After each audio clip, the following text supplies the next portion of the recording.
નમસ્કાર સજ્જનો, સ્વાગત છે આપનું અમારી યુટ્યુબ ચેનલ ક્રિએટિવ ગુજરાતી ઉપર। તો સજ્જનો, નિફ્ટી ઇન્ડેક્સ આજે 48 પોઈન્ટ વધી 25,776 બંધ આવ્યો છે। નિફ્ટી ઓઇલ એન્ડ ગેસ ઇન્ડેક્સમાં આજે 2.10% તેજી રહી છે।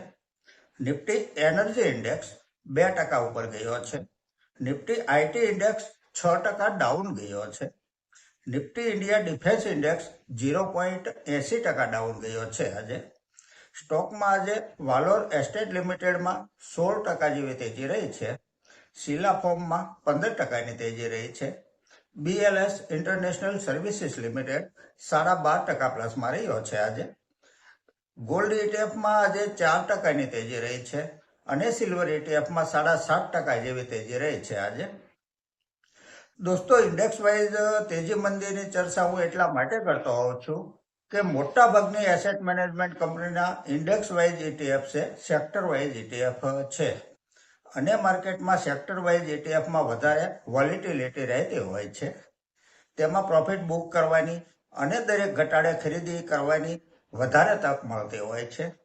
ઉદાહરણ તરીકે આપણે જોઈએ ને તો ડીએસપી નિફ્ટી આઈટી ETF આજે 5.5% જેટલો ડાઉન જઈને 38 રૂપિયા અને 38 પૈસા બંધ આવ્યો છે।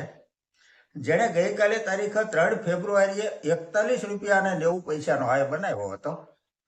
હવે સ્વાભાવિક છે કે જેઓએ પણ ત્યાર પહેલા નીચા ભાવે યુનિટ ભેગા કર્યા હોય તેઓએ ગઈકાલે ઊંચા ભાવે જો પ્રોફિટ બુક કર્યો જ હોય અને કરવો પણ જોઈએ।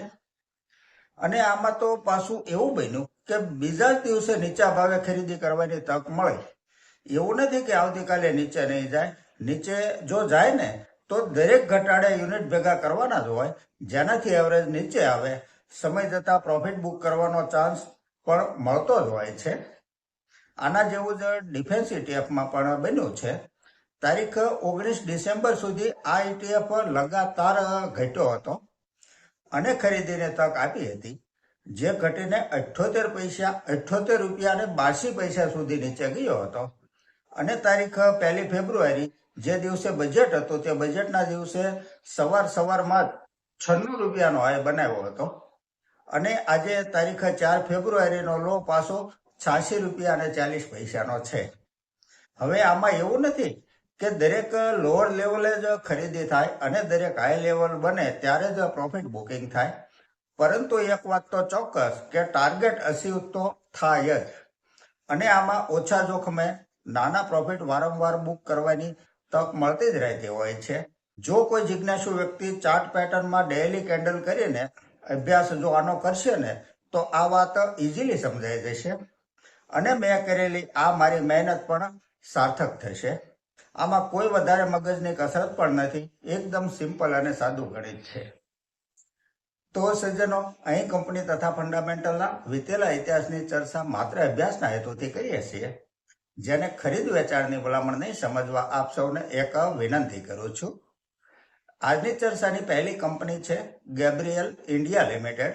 ઓટો પાર્ટ્સ બનાવતી આ કંપનીએ વીતેલા 11 વર્ષમાં 10,524% વળતર શેર હોલ્ડરોને આપ્યું છે। ડિસેમ્બર 2025 ક્વાર્ટરનું રિઝલ્ટ કંપનીએ રજૂ કરી દીધું છે, જેને આપણે આંકડામાં સમજીએ તો જે સેલ્સ ડિસેમ્બર 2024 ક્વાર્ટરમાં 924 કરોડ હતું તે ત્યાંથી વધી 1,072 કરોડ થયું છે। નેટ પ્રોફિટ 56 કરોડથી વધી 66 કરોડ થયો છે।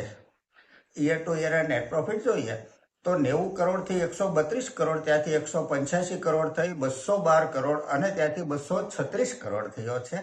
પ્રોફિટનો ગ્રાફ સતત અપ ટ્રેન્ડમાં છે। છેલ્લા 3 વર્ષનો કમ્પાઉન્ડિંગ પ્રોફિટ ગ્રોથ 33% છે। સેલ્સ ગ્રોથ CAGR 3 વર્ષનો 16% છે।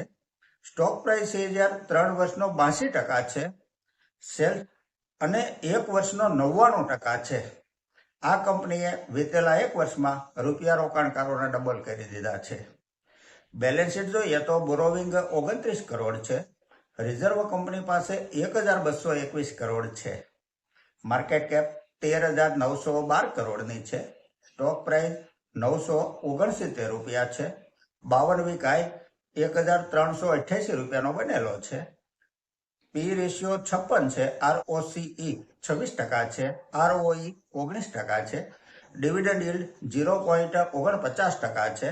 શેર હોલ્ડિંગ પેટર્ન જોઈએ તો પ્રમોટર હોલ્ડિંગ 55% છે, FII નું હોલ્ડિંગ 6.49% છે, DII પાસે 16.20% હોલ્ડિંગ છે અને પબ્લિકનું હોલ્ડિંગ 22.30% છે. આ એક કન્સિસ્ટન્ટ પ્રોફિટેબલ કંપની છે. આગળની કંપની છે સિરમા SGS ટેકનોલોજી લિમિટેડ. ઇલેક્ટ્રોનિક્સ ઉપકરણ બનાવતી આ કંપનીનું ડિસેમ્બર 2025 ક્વાર્ટરનું રિઝલ્ટ પ્રોફિટેબલ આવ્યું છે. જેને આપણે આંકડામાં સમજીએ તો જે સેલ્સ ડિસેમ્બર 2024 ક્વાર્ટરમાં 870 કરોડ હતું તે વધીને 1266 કરોડ થયું છે. નેટ પ્રોફિટ 53 કરોડથી વધી 110 કરોડ થયો છે. 100% થી પણ વધારે પ્રોફિટમાં જમ્પ છે. આ છેલ્લા 3 વર્ષનો કમ્પાઉન્ડિંગ પ્રોફિટ ગ્રોથ 28% છે, પરંતુ TTM 102% છે. સેલ્સ ગ્રોથ CAGR 3 વર્ષનો 44% છે. સ્ટોક પ્રાઇસ CAGR 3 વર્ષનો 50% છે. વીતેલા 1 વર્ષનો 51% છે. બેલેન્સ શીટ જોઈએ તો બોરોવિંગ 332 કરોડ છે. રિઝર્વ કંપની પાસે 2617 કરોડ છે. માર્કેટ કેપ 16,396 કરોડની છે. સ્ટોક પ્રાઇસ 850 રૂપિયા છે. 52 વીકાએ 910 રૂપિયા બનેલો છે. પી રેશિયો 57 છે. ROCE 11.70% છે. ROE 9.45% છે. ફેસ વેલ્યુ 10 રૂપિયા છે. શેર હોલ્ડિંગ પેટર્ન જોઈએ તો પ્રમોટર હોલ્ડિંગ 42.72% છે. FII નું હોલ્ડિંગ 6.47% છે. DII નું હોલ્ડિંગ 15.89% છે અને પબ્લિકનું હોલ્ડિંગ 36.80% છે. આ એક પ્રોફિટેબલ કંપની છે. આગળની કંપની છે SEME સોલાર હોલ્ડિંગ્સ લિમિટેડ. એક સજ્જનનો સવાલ છે કે કરંટ પ્રાઇઝે રોકાણ કરાય? નવેમ્બર 2024માં લિસ્ટેડ થયેલી આ કંપની છે. માર્કેટ કેપ 13,819 કરોડની છે અને સ્ટોક પ્રાઇસ 229 રૂપિયા છે. 52 વીક હાઈ 326 રૂપિયા બનેલો છે. પી રેશિયો 27.5 છે. ROCE 8.42% છે. ROE 7.57% છે. ડિસેમ્બર 2025 ક્વાર્ટરનું રિઝલ્ટ પ્રોફિટેબલ આવ્યું છે.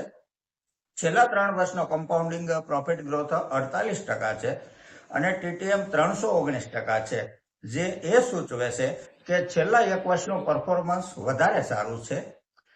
સેલ્સ ગ્રોથ TTM 62% છે, પરંતુ આ કંપનીમાં વીક પોઈન્ટ એક છે કે 4,663 કરોડના રિઝર્વ સામે બોરોવિંગ 12,998 કરોડ છે. જે બાબતને ધ્યાને લઈ લોંગ ટર્મ વિઝનથી SIP પદ્ધતિએ ધીમે ધીમે દાખલ થવાય અને દરેક ક્વાર્ટરલી રિઝલ્ટ ઉપર ખાસ નજર રાખવી જોઈએ, ખાસ કરીને બોરોવિંગ ઉપર, જે અતિ આવશ્યક ગણી શકાય. તો સજ્જનો, આ સાથે આજની આ ચર્ચા અહીં પૂરી કરીએ છીએ. જો આપને આજની આ ચર્ચા પસંદ આવી હોય તો લાઈક કરજો, શેર કરજો, મારી ચેનલને સબસ્ક્રાઈબ કરજો. નમસ્કાર.